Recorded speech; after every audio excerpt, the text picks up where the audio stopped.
States of America, to the republic for which it stands, one nation, under God, indivisible, with liberty and justice for all. Nobody can be sworn Tom, in would you like to give us an invocation? because we're not 10 days after the election.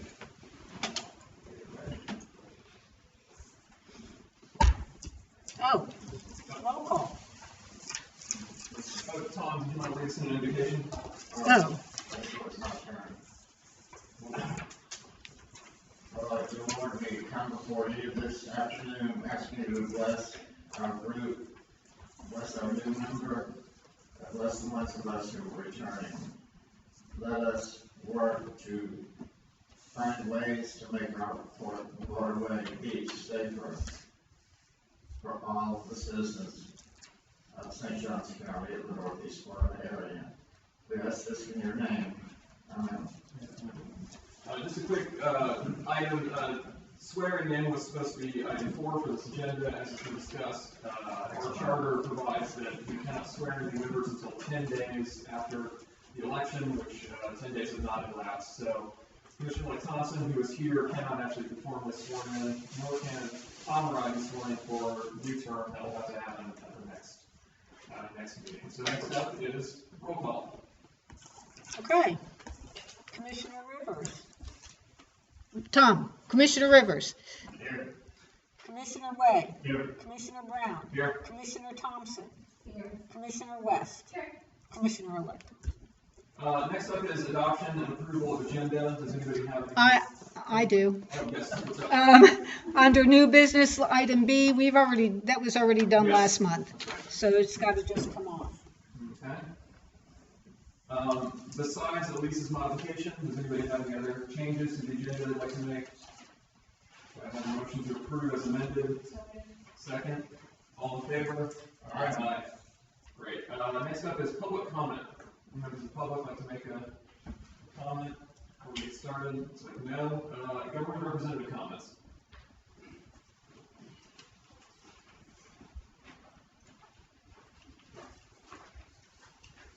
Also, Harvey with the City of St. Augustine Marine Unit.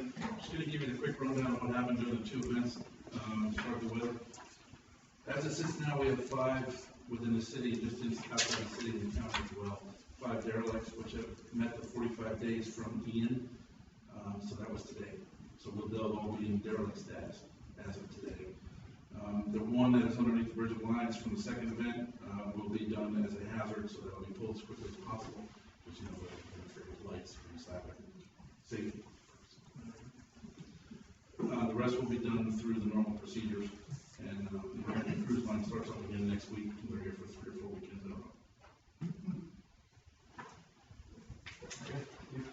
I just would like to introduce myself to the group. I'm the newly promoted sergeant to the Marine and for St. Louis County Sheriff's Office, so we work alongside with everybody here. So what was your name? Chris Alexander. Chris Alexander. Great. Well, congratulations.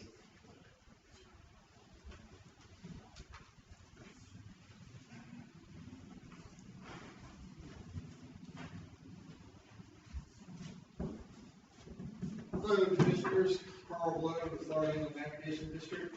Just wanted to talk with the city police department on derelict boats.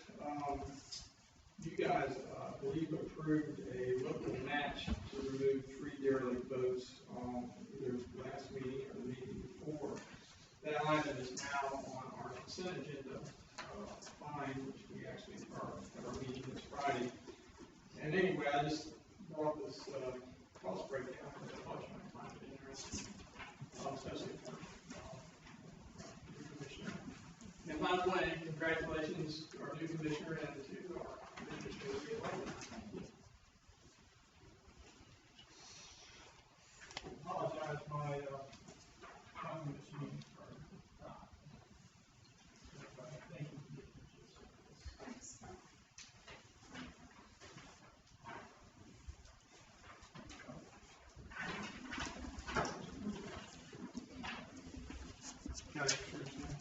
Well, I hope so. Try.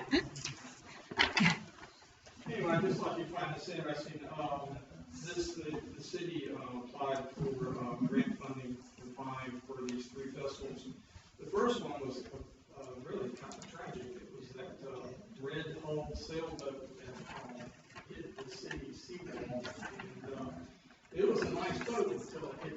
seawall, and unfortunately it was totally destroyed, but that was removed, and of course, they're now coming to both you, and they have come to you, to us for funding, and that just gives you an idea of what those costs are. That's the first item. $15,000, $15,100. And then there's a 31-foot Chris Craft that I believe is off somewhere up in the San Sebastian River area. Just to give you an idea what that cost is. And then this sailboat, the sailboat was actually in Salt Run. And what happened there was the owner died of COVID. And basically, the city did a very good job tracking down trying to find a responsible party. And I think ultimately found the gentleman's sister in California, argued that she wanted to take responsibility for the vessel. She declined responsibility for it. So that's part of the process with their boat. And actually what it did is it was anchored off the boat ramp in Salt Run, and I guess during hurricane, I get my hurricanes confused now. Ian, I believe, it dragged anchor and hit a dock south of the boat ramp and did some damage to the dock. I don't know if that resident will be able to make an insurance claim on that or not. But anyway, fortunately the city got the boat before Hurricane Nicole and put it on mooring, so it didn't do any additional damage during Hurricane Nicole. But anyway, I thought you'd find that interesting. And other than that, any questions for me? I'm also here. I think the city has an item concerning the city marina. That's also on our agenda. So I'll hear when that comes up. Questions you might have concerning the fund. The tipping fee, is that like gratuity? No, I mean, the county collects that, right? I mean, you know, it's Yes. No. Oh, okay. No, I appreciate that. Thanks, Chris.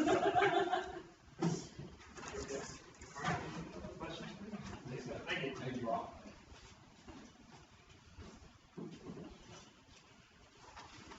Good afternoon, Commissioners. Congratulations.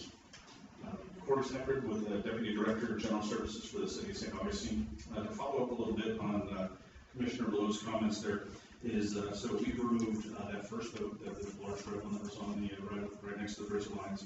But as luck would have it that we had CTO scheduled with the St. Augustine Marine Center to haul out those other two vessels right before the storm. So unfortunately, that necessitated us to make the move under the recommendation from our harbor master to go ahead and move that thing from the dock, remove that one vessel from that individual dock, who was gracious enough to allow us to tie there, and we put it on the mooring to last out the storm. Fortunately, that mooring, held, and the boat fared well through that event. But right now, we got an update this morning that CTO is rescheduling with the St. Augustine Marine Center, and we partner with the Marine Center and CTO under contract because the Marine Center is the closest to the wastewater treatment plant. And our process on some of these vessels is that the easy ones that CTO can tow over to the Marine Center, Marine Center will haul it out. They're the only facility that actually has like this crawler that can transport that vessel to the wastewater treatment plant, which is the most cost effective for the city. At the wastewater treatment plant, we utilize city staff in an overtime situation to go ahead and crush those vessels and then transport it to the St. Johns County dumping facility, which they call fertility please. So we try and keep it, but what you see in the disparity between the expenses there is the disparity between having to rent a crane and haul that large vessel off. And unfortunately, lately we have noticed, when I first started doing these things in about 2018-19, we had a plethora of boats that were in the 20 to 27 foot range. Now we're seeing a bunch of these much larger vessels, and unfortunately the expenses go up. Have you ever had a bowling ball come during school? I would actually defer that question to the harbor master who runs those facilities.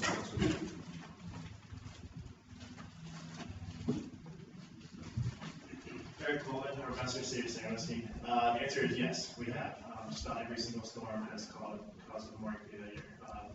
Actually, luckily, this last one with Nicole, we did not have any failures. Tentatively, what it is not necessarily the gear up down below fails. It's when a vessel owner's lines break and then it breaks free, hits another boat, and then stresses the mooring at that point.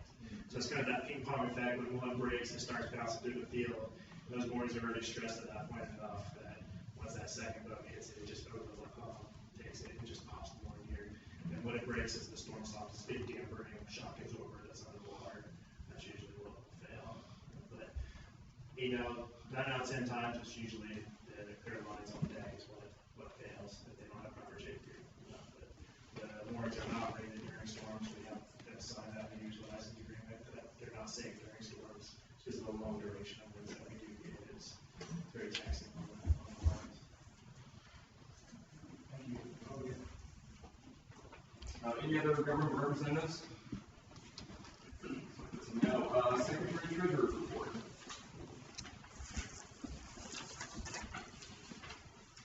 Okay, I have a few things. First, what I'd like to ask is it's time for audit, and we usually use CRI, and they sent me the contract like I do every year, and so I just want to let you know that that's coming up, and do you want to Yeah, could you send the contract around to all Yeah. of us? We'll put that in the agenda item for the next meeting too. Yes. To vote up or down. Okay, and then the other thing is, you want to leave the check signers or add anybody, or right now we got Chris and Tom, but if we can add Matt if you want, because I have to be able to get to the person to sign the checks, so I need, like Chris is easy. Tom is easy, actually, because his office is right at 312. My suggestion for that would be maybe to wait until we've done the officer selection, which will be the next meeting. Okay. It would make the most sense for. Right, and I wouldn't want to take anybody off, but because that's all we have, and I have to be able, and God forbid something happens to one, it's 2 signatures. Right. So we'll wait till December. Sounds good. Okay, so the treasurer's report, this starts the new year. So, we haven't really spent anything except for the sheriff's department overtime. We spent $2,500. Derelict boats was $510. Channel marker repairs, we've spent $9,470. And in the State Board of Administration, we have $23,426. And they pay really good interest, but they're not a qualified depository, so I can't move any money over to them. In our operating account, we have $387,863. In our money market account, $1,113,000. There is no reserve now. Right. So, and our taxes budgeted were $715,000, and we've received $602, but that was for prior year. Mm-hmm. All right. Any questions on that? These, this is from October 1st, correct? October 30. Okay, you said the fiscal year, I thought it began on October 1st. Right, but this is as of October 31st is the treasurer's report for the month of October. Right, yes, so basically starting on October 1st. Right. Yeah, okay, that's all. Thank you. Oh, okay. Any other questions on that report? Hearing nothing. As we mentioned, also we'll be pushing the chair and vice chair elections until the next meeting because at that point, Commissioner Like Thompson will be sworn in and will actually be able to vote and participate. So that moves us to approval of minutes from the October 18th, 2022 regular meeting. Does anybody have any modifications to those minutes? Nothing, we have a motion to approve. I'm moving that we approve the minutes. There's a second, all in favor? Aye. Opposed? Very good. Next up is engineering report. We start by congratulating Commissioner Brown, Commissioner Burger, Commissioner Thompson on the election. It's fantastic. There's really nothing specific other than just to get in the record that we did experience Hurricane Nicole last week. Pretty substantial impacts to Northeast Florida, wide-ranging impacts. And, I think you've heard some of that already. Nothing specific. Got it. Any questions for Taylor? Great. No old business, so that brings us to new business. Item A, emergency request, city breakwater dock repair.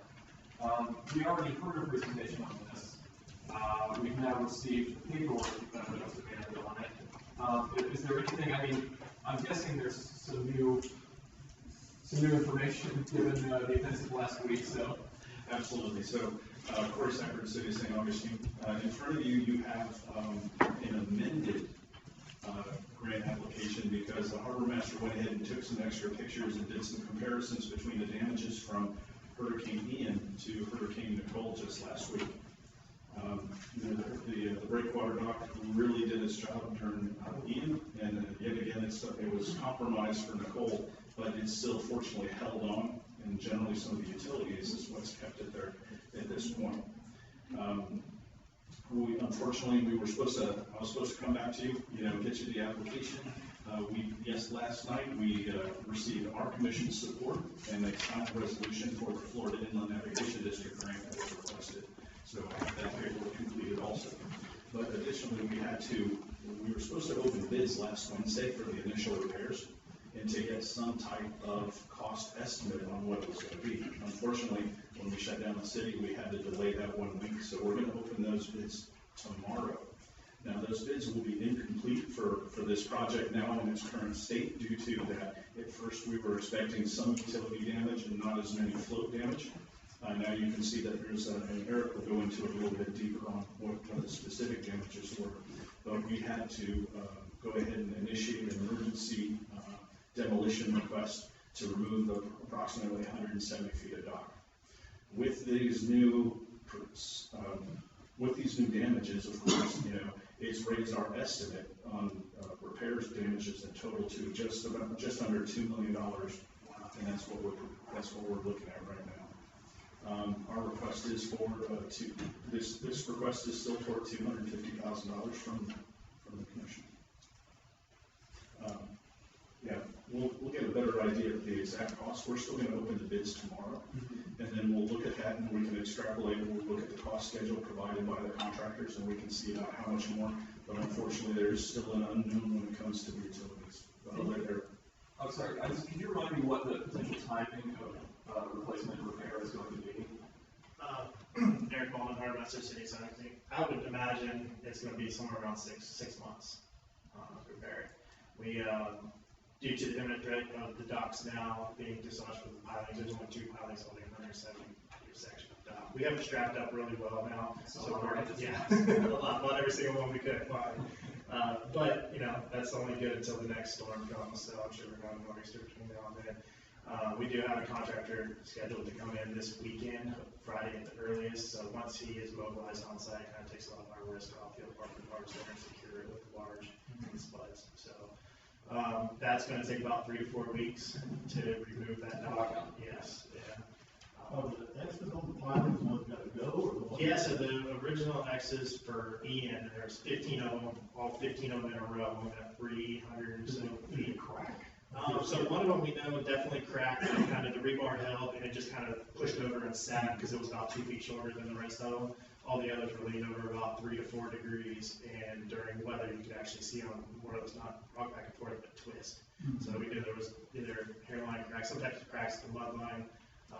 That we did have a contractor come that was going to bid on the project and dive on it. I don't know those results, but odds are they were cracked right below the mud line. And then during this storm, during the high tide, we got high up onto those already compromised pilings, laid those over even more to where the dock was now going over the top of the pilings, and the pilings were no longer holding it other than really related electrical cables and some straps that we have put on it before the storm as well. A question about the FEMA reimbursement to the city. I know this was a big issue with Matthew and Irma, and the county waiting around for a long time for FEMA reimbursement. Do you anticipate that here? So right now, the current status of our FEMA request is it's awaiting for a program manager to be assigned to us from Ian, and they've opened up the request for public assistance on the FEMA website for Hurricane Nicole. Right now, they're still doing damage assessments to see if we get approved for permanent work. But I wanted to correct, thanks for reminding me, I wanted to correct one item that I mentioned last month was, I said it was FEMA will pay 10% for mitigation and hardening of the site, they'll pay for 15%. But in light of this new damage and then some of the proposed mitigation that we had for the first dock,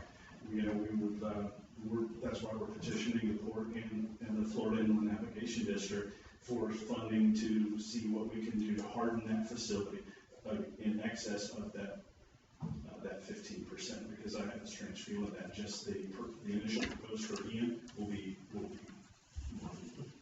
than that 15%. Where are y'all asking for additional money from? I mean, the cost of this is almost doubled since the last time, hasn't it? So is it coming from the city or? Yes, initially it'll be from the city and their financing, but it'll eventually be reimbursed from FEMA. Again, as Commissioner Blue brought up last month, that we diligently track these expenses, and when we see a duplicate of benefits, and that's basically like if the port are fined, in this case, when we did Hurricane Matthew, the excess we returned back to fund. Last time we had a discussion about whether or not the marina was currently generating revenue post Ian, and you confirmed that it was. It's kind of hard to imagine that you actually are operable. Yeah, we are. You are? We are. We opened up the next morning. The only thing we were waiting on was City Hall's power to get back on for our servers. And people are paying full slip rates for. Okay. Yeah, so we stopped any new reservations for that side of the dock where anybody, if something happens, that they were out of that risk zone. So we have some long-term customers that are on that side of the dock. They understand the situation. They're willing to stay with the dock at that current state. We're not bringing any new reservations to that side of the dock. We're using other areas of the marina, which honestly with that side of the dock and the Breakwater dock is not very much at the moment. And what about American Cruise Line? Yeah, so the section that's parallel with the bridge, and then there's the outside section that runs south. That is probably the strongest part of the dock. It has almost 25 pilings facing north. So all that north weather, that dock really stays put. It has never had any damage at all. So what American Cruise Lines is going to do, and we've kind of done this in the past, a different scenario, they're going to dock there. They're not going to offload their gateway at all. They're just going to tie up. And they're going to have a large tender that they use to tender passengers. So they're going to offload passengers from their boat into their tender on the back of the boat and bring it over either to our fuel dock or another section of the marina to offload passengers. They've done it with 15-foot. Yeah, exactly. It's a lot of work for a little bit, but they're willing to do it just so they can still come into St. Augustine. They've done something similar in the past before when we've had other similar damages, or if the dock was just out of commission altogether, they've actually gone and anchored south or gone close to the Dolphins by 312 and carried passengers back and forth from the marina as well. Well, I personally, this feels like sort of bread and butter responsibility of port districts to help maintain the integrity of the marina. I know it's a lot of money, but also there's a chance that we're going to recoup some of it. So I personally I'll make a motion to approve the city's request for $250,000 for. We've heard of the line with any FEMA one? Yeah.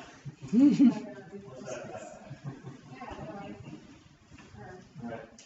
I'll second that motion. Any additional discussion on that motion? All in favor? Aye. Thank you. Good. We only have one other business item, is that right? Yes, which is San Augustine Yacht Club funding request. We received email application. Everybody had a chance to look at that. Very similar to previous years. Would you like me to explain it then, or do you want to just? Probably for the benefit of our commissioner-elect, it might make sense to go through this.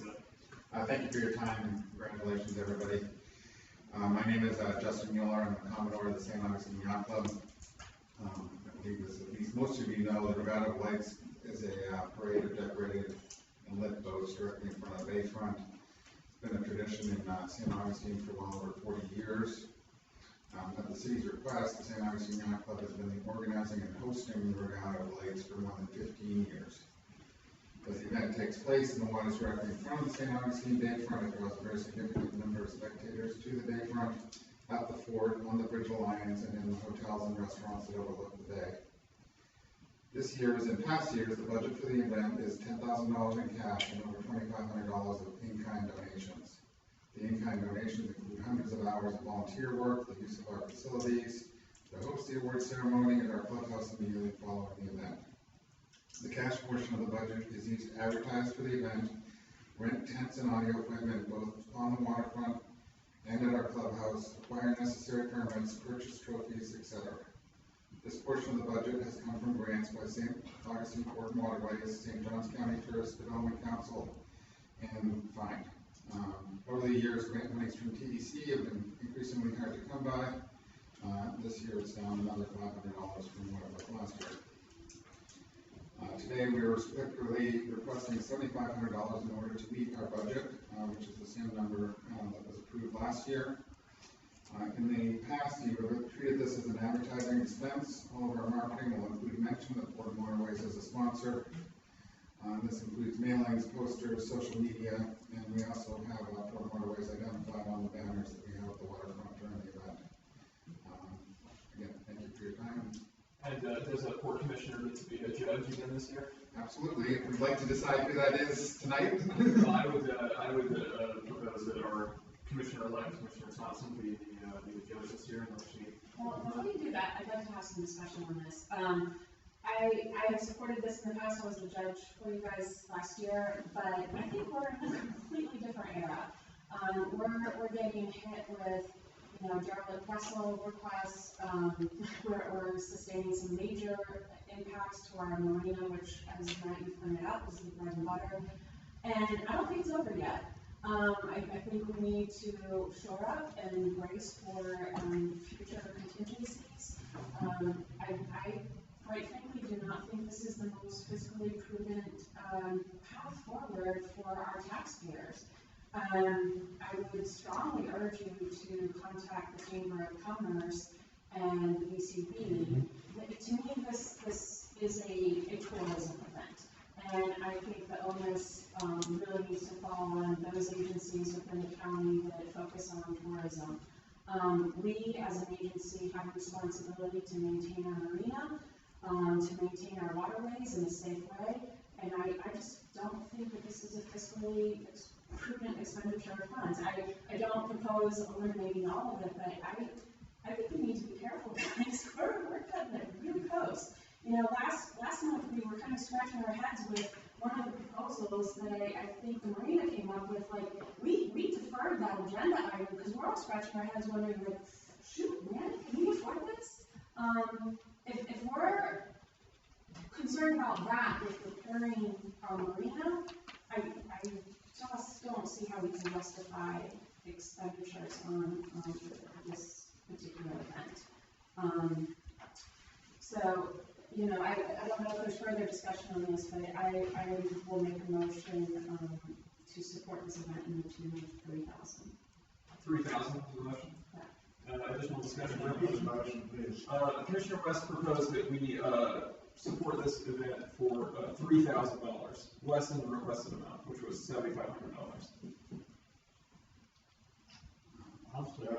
Last year, didn't we spend $7,500 on it? Yeah, but we didn't spend $1.5 million a week before.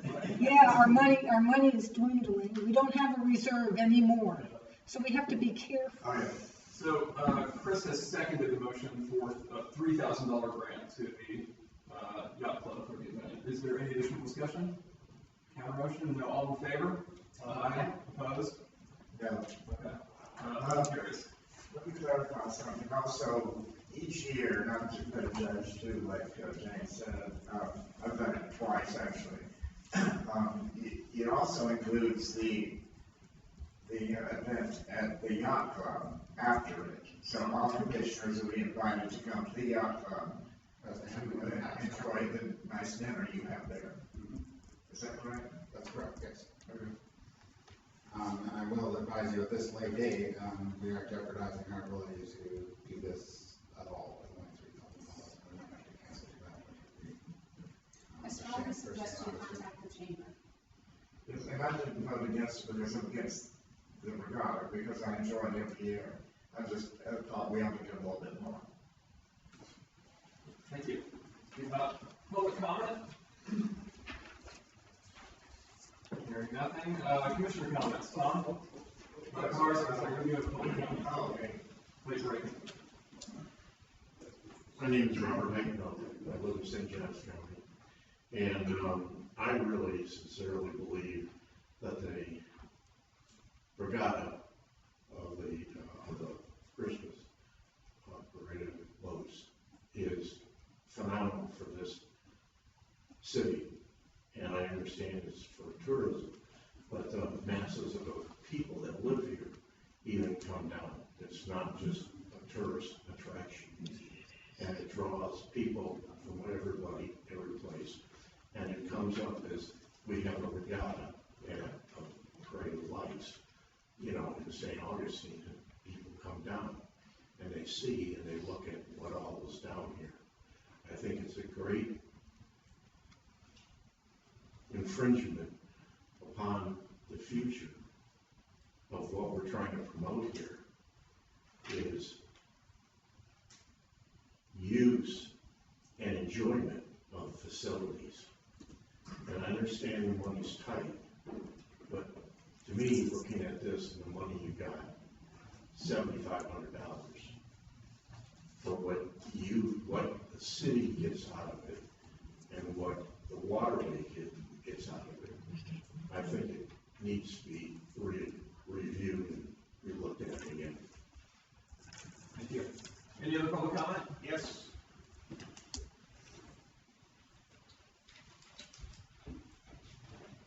David Patrick, I'm Vice Commodore at the Yacht Club. I've been elected Commodore next year, so congratulations to everybody else who's been elected. So I believe that this event, without your support, cannot go ahead in its present form that you have all witnessed. You probably know that the Tourist Development Council have withdrawn a lot of their support over the years. Going back, over 14 years ago, I was not a member, and so I'm not absolutely certain of my dates, but we were asked by the city to put on this event and have no commercial advertising. Let it be, in fact, a commerce-free kind of event. And that's why we come to organizations like yourself and ask for support. I really think at this late stage, the suggestion to go to the Chamber of Commerce is way too late. So I really fear for the event this year. So I plead with you to reconsider your decision. If you can, I know you've taken a vote, but I'm not sure that we can support it. I know the Yacht Club itself can't out of their own funds. So I thank you for your time and ask you to reconsider. Thank you. Yep. Well, if it'll help, I'll donate $500 of my own money if it will be before you leave. And I'll see if I can't make a few calls with some friends that always hit me up and see what I can do. Thank you, Commissioner. Thank you, Chris. Chris? Good. Any other public comment? Comments by commissioners? Tom? Okay, a couple of things. One thing is that there ought to be a time before our meeting like today that we get material to consider. I would like to have a little more time on this. I mean, I'm already in favor of it, I am in favor of it, DOT fund, anybody's gonna make a proposal to us that's gonna entail money, should get it to us at least a week ahead of time, so we can look at the proposal and study it before we come to the meeting. I would just appreciate it, and at least we could send our word. I think I talked about this a couple of months ago, that we, on some other publications, at least if they would give us the material that they're gonna present at our meeting, especially if it's gonna entail money from us. We need to know in advance before we come to the meeting. You know, the other thing I have to say is that, I want to welcome Linda and look forward to your swearing in. And to Matt, congratulations on your reelection. And happy Thanksgiving. Great. Tom, great. Are we going in line? I think we'll just go in line, Okay. that's all right. Also, I still be bandied about the idea of the port and waterway getting into the marine contracting business by having our own barge and dredging equipment. I work with over 100 marine contractors almost on a daily basis all over the country and including the world. I have a former marine contractor that runs my shop, and I've reached out to a couple of other marine contractors just to get an idea of what that would even entail.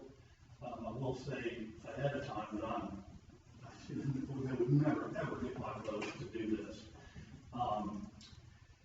So I did some financial stuff, and to get a barge that could actually be used for dredging, and all the things that go with it, you're looking at a little over $1 million. Now I'm talking new equipment, so, but if you've ever seen used marine equipment, there's no such thing. When it craps out, it's done. So I just went and did a couple of things, but to just get the barge, track hoe, a push boat, a generator, deck equipment, a truck, and a jet pump, it's over $1 million and purchasing. Then the insurance, you gotta have workman's comp because you're working over the water. That's $60,000 a year. You have liability insurance on each piece of equipment on the barge, which would cost about $25,000 a year. Commercial truck insurance would be about $4,500 a year. So you're looking at about $90,000 a year, $90,000 a year expenses to have the barge. That doesn't include where you're going to store it.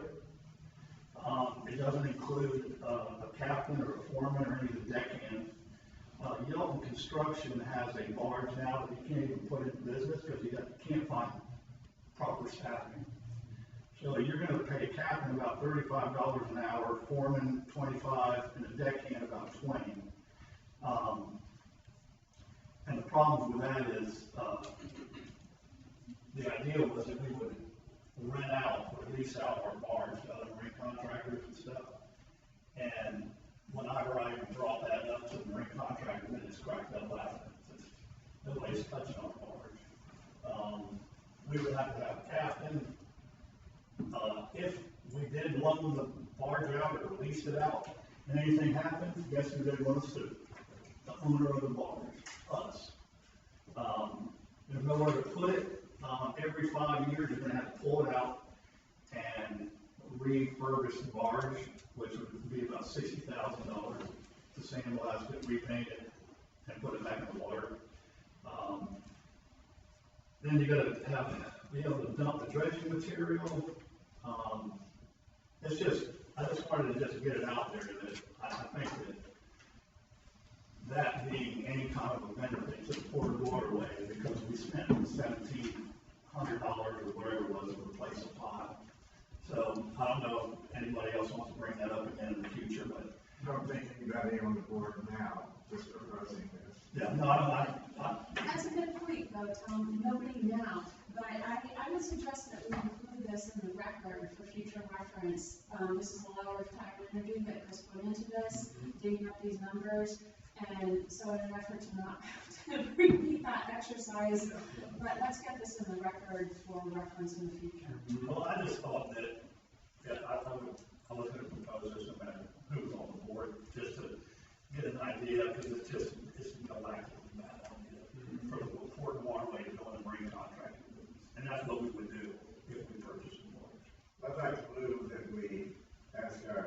necessary to include this in the minutes of today. All in favor? Then I'll email it to you, to both of you. Thank you for your work on that. Yeah, absolutely. I wish we had that name about 3.5 years ago. I have no comments beyond congratulations to Commissioner Rivers and Commissioner Thompson. Commissioner West? Yeah, congratulations to all three of you. Really looking forward to serving out the remainder of my term here with a level of professionalism and civility, and looking forward to actually getting things done. Believe it or not, we've actually been getting things done. We haven't been tooting our horn about that.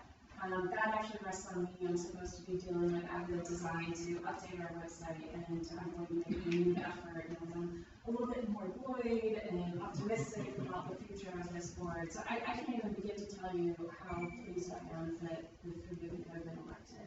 Congratulations. You're here. One more comment. My son and I took a walk down on the beach from A Street to the pier. I don't know if any of y'all have made that walk recently, but the damage to the dune system is significant, which compelled me to contact Max at the city and ask, well, what's going to come of our spending all that money on the dune crossovers, when in some cases you're buried under 20 feet of sand at this point, those access points. So he is going to be reporting back to our board, and if you'd like to make a note for next month's agenda, he will report back on, they're going to do an assessment and see where things stand. You're talking about just on the dunes.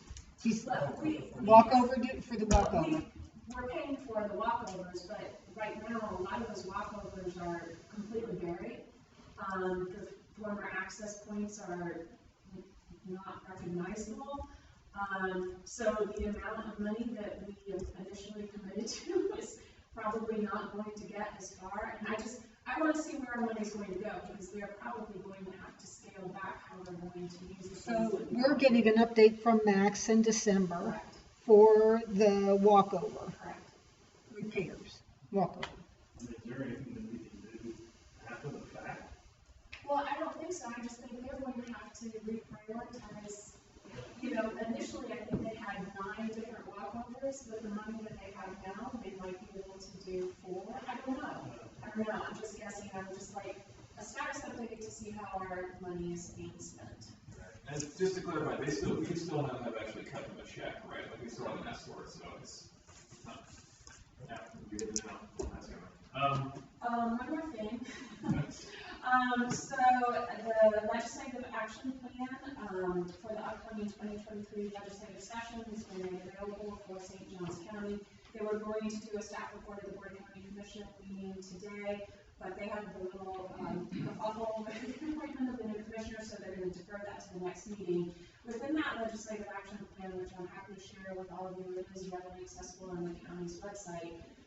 There's a call for additional funding for a feasibility study for Summer Haven.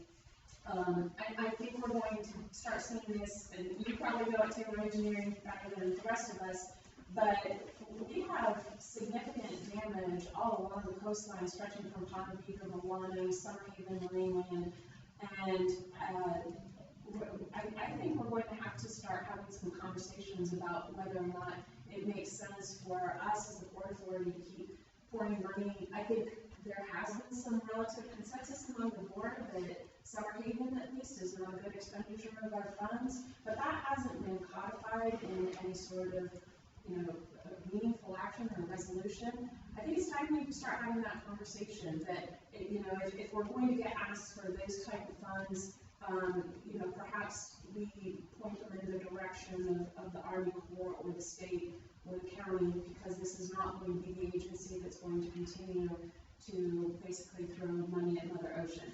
That's just my personal opinion, but it concerns me that we're still considering millions of dollars in feasibility studies for these highly vulnerable areas, when I think we need to start having a different kind of conversation. I'll share the legislative action plan. Great, thank you. Any other comments? I have a motion. Oh, go ahead. I move that we reconsider the amount of money that we're giving to the Regatta of Lights. Is there a second? No, I think motion dies for lack of a second, so Tom, I'm gonna help you get it. With that, I believe. Matt? I'm sorry, go ahead. Just one quick question. Sure. One thing that has been bounced from agenda to agenda is the sunshine and ethics from 10,000 feet. Yes. The primary genesis and need for this is gone. Welcome. Commissioner-elect. But I'm happy, I just want to know if the board would prefer me to send this PowerPoint to each of you individually, or whether you want this in a public meeting.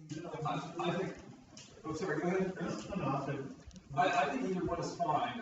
As you said, nobody here needs that lecture necessarily anymore, but it's definitely valuable information, especially for our new commissioners. So the minimum, I think it would make sense for you to send it around, and maybe if there's any significant questions on anybody's part, we can plan on having a more detailed colloquy there. Excellent, thank you. Good. There being no further business, this meeting is adjourned.